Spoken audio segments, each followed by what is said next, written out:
Yeah, Med Decode. Welcome to Med Decode.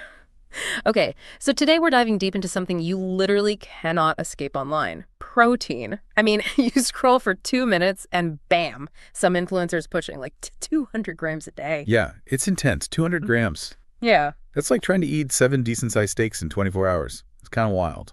exactly. It feels like this massive obsession. Yeah. So our mission today is to, well, cut through all that noise. We're asking, is more protein really better? And more importantly, who actually benefits from really focusing on it, according to the science? Right, because the answer isn't just gym bros. We're talking about really profound benefits for protecting our health as we age, fighting off sarcopenia, that muscle loss problem. And also for people navigating modern weight loss, especially with these new GLP-1 drugs causing such rapid changes. Absolutely. And then just to add another layer, we'll take a quick detour into how your diet, specifically high-protein choices, can impact something super specific like your urinary pH and your risk for kidney stones. Fascinating stuff. Okay, let's start with the basics.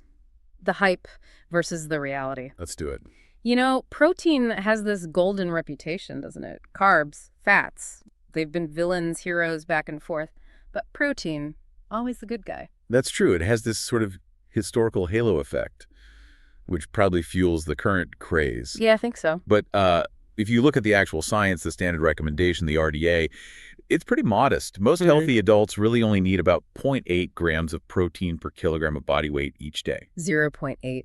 But online, you see this push for 1 gram per pound of body weight. That works out to, what, 2.2 grams per kilogram? That's way higher. Way higher.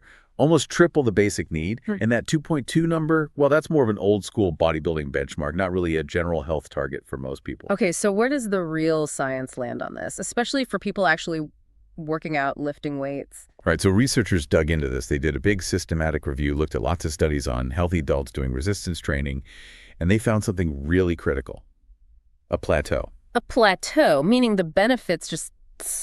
Pretty much, yeah. For building muscle or getting stronger, the extra benefits you get from adding more protein, they level off sharply at around 1.6 grams per kilogram of body weight per day. 1.6, so half a gram less than that influencer target. Exactly. Going above 1.6 grams didn't show any additional advantage in these studies.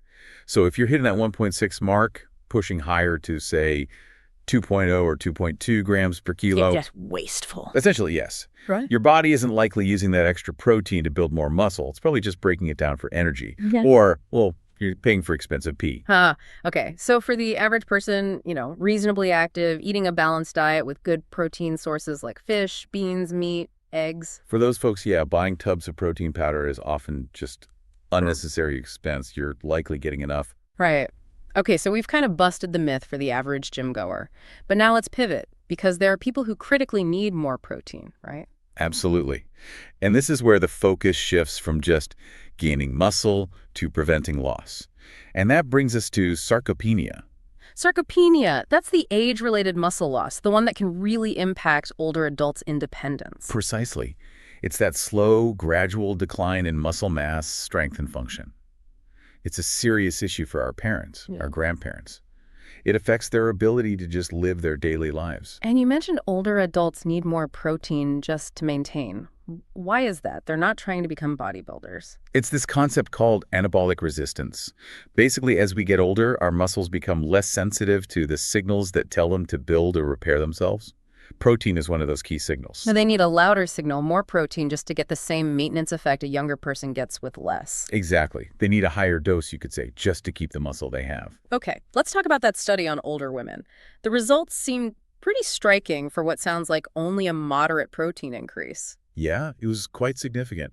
They compared the standard 0.8 grams per kilo to a moderately high intake, 1.2 grams per kilo, over 12 weeks. Still well below that 1.6 plateau we talked about earlier. Right. And just that modest bump to 1.2 grams made a huge difference. These women saw real improvements in functional strength. Like things they'd actually notice in daily life. Definitely. Their hand grip strength increased significantly. Think opening jars, carrying bags, from around 18 kilograms to over 21 kilograms on average. Knee flexion strength improved too.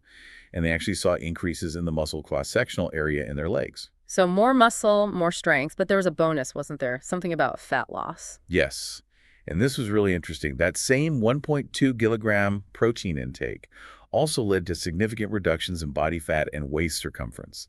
So they were preserving or even slightly building muscle while losing fat. That's a fantastic outcome for older adults. Wow. That's powerful. And we saw something similar with older men recovering from COVID, right? Especially when exercise was involved. That study looked at older men who had sarcopenia symptoms post-COVID. They combined physical training with either a regular protein diet, about 0.8 to 1.0 kilograms, or a high-protein diet, around 1.0 to 1.3 kilograms. So again, not crazy high protein, but higher than standard. Exactly. And the combination of exercise plus that higher protein intake led to significantly better results. Greater gains in hand grip strength, more muscle mass in their thighs and calves compared to the group doing the same exercise but with less protein. Makes sense. The synergy of exercise and adequate building blocks. But here's a really cool part. The higher protein group also showed psychological benefits. How so? They reported less kinesiophobia. Kinesio what? Kinesiophobia, it's basically the fear of movement. Often happens after illness or injury when you're afraid of re-injuring yourself or just feel weak. The group getting more protein felt stronger, and that reduced their fear of movement and actually improved their overall reported quality of life. Feeling physically capable made them feel better mentally, too. That link between physical strength and mental well-being is huge, especially for older adults regaining independence. It really is. It highlights that protein isn't just about muscle tissue. It's about function, confidence, and quality of life. Okay, so crucial for aging populations. Now, let's shift to another area where protein is becoming critical: weight loss. Specifically, this issue of weight cycling. Yes, the yo-yo effect. It's incredibly common. People lose weight intentionally, then regain it unintentionally over and over. And we often just think of it as frustrating, maybe bad for morale, but it's actually dangerous, isn't it? It really is. Yeah. Medically, weight cycling is worse than just staying at a stable higher weight in some cases.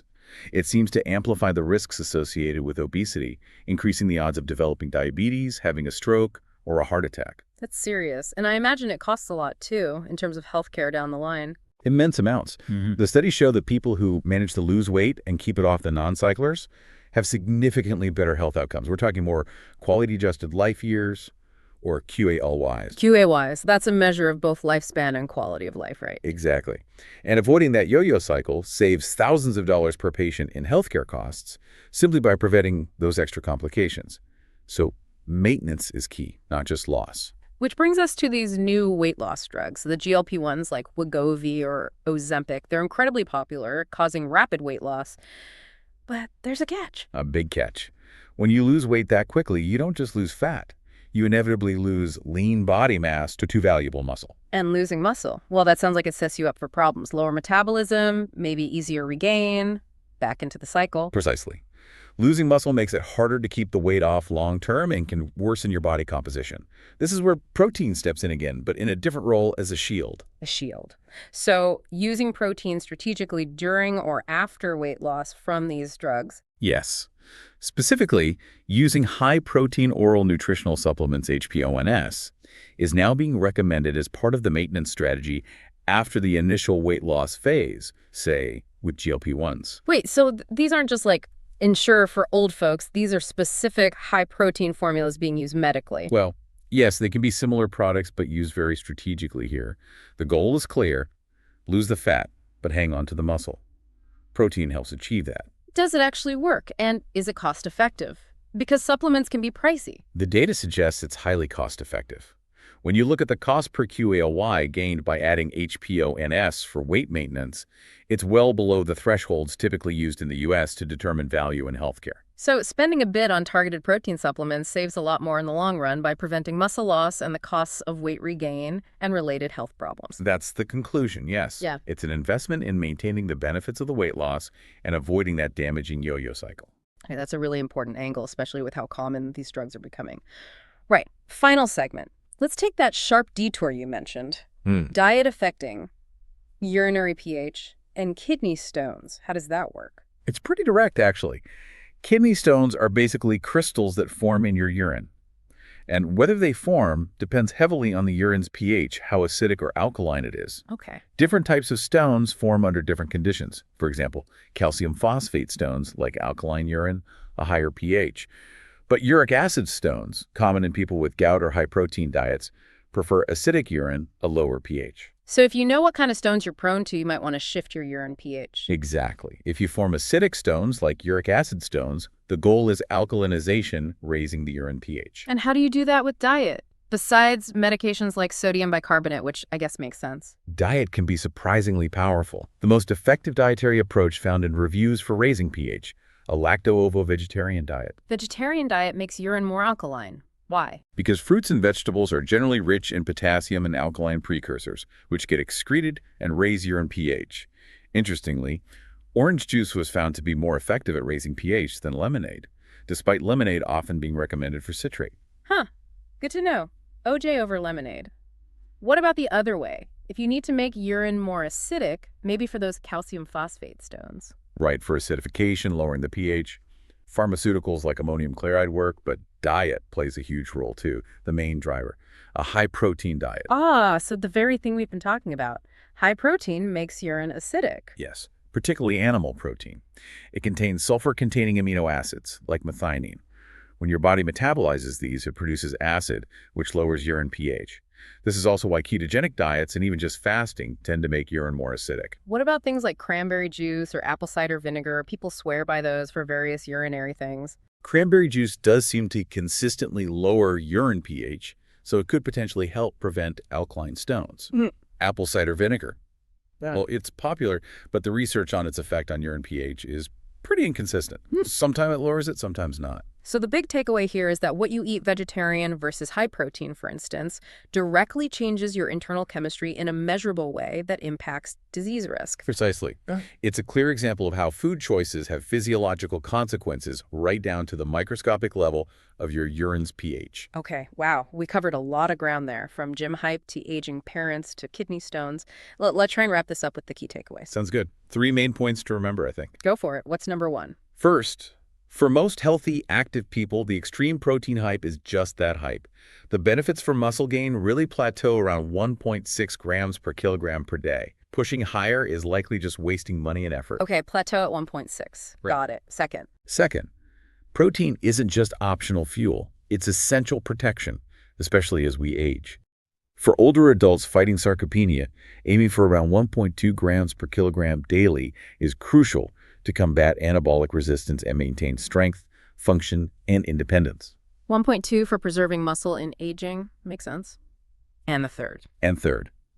In the context of modern rapid weight loss, especially using GLP-1 drugs, protein, often via targeted supplements like HPONS, acts as a vital shield.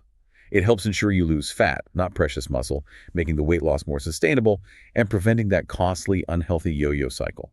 It's a cost-effective strategy for long-term health. Protein as a shield during weight loss. Okay, clear takeaways. Yeah, and just thinking about that last segment, we saw how something as basic as shifting towards a plant-based diet can significantly alter your body's internal chemical environment, potentially preventing kidney stones. It just makes you wonder, doesn't it? How many other complex health issues could be better managed, maybe even prevented, not necessarily with more drugs, but by making these kinds of small, consistent dietary tweaks. Adjustments that optimize our internal chemistry in ways we're only beginning to fully appreciate. We really just scratched the surface today of food as, well, medicine. And that's a wrap on this episode of MedDecode. I really appreciate you joining me today. If something we talked about sparked your interest, or if there's a medical term that's been bugging you, let me know in the comments. And if you enjoyed this, be a pal and share it with a friend. We'll catch you on the next one.